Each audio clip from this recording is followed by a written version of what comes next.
மணப்பெண்ணின் பிரத்யேகமான திருமணம் விவாஹா தி சென்னை சில்க்ஸ்.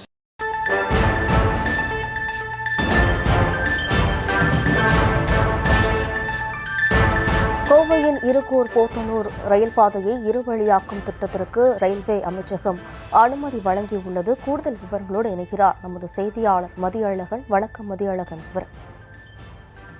கோவை மாவட்டத்தில் இருக்கக்கூடிய இருகூர் போத்தனூர் இடையேயான 10.77 கிலோமீட்டர் ரயில் பாதையை இருவழியாக்கும் திட்டத்திற்கு ரயில்வே அமைச்சகம் அனுமதி வழங்கியுள்ளது என்பதை மகிழ்ச்சியுடன் தெரிவித்துக் கொள்வதாக மத்திய இணையமைச்சர் எல் முருகன் குறிப்பிட்டிருக்கிறார்.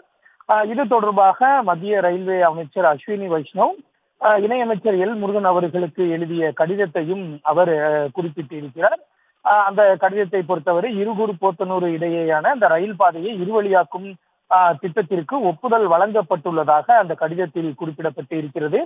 அந்த கடிதத்தை பகிர்ந்து இந்த தகவலை மத்திய இணையமைச்சர் எல் முருகன் குறிப்பிட்டிருக்கிறார். இருகூர் போத்தனூர் இடையேயான இந்த ரயில் பாதையை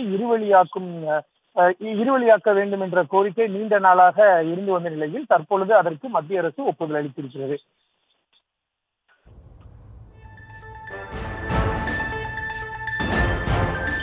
விவரங்களுக்கு நன்றி மதியழகன். மணப்பெண்ணின் பிரத்யேகமான திருமணம் விவாஹா தி சென்னை சில்க்ஸ்.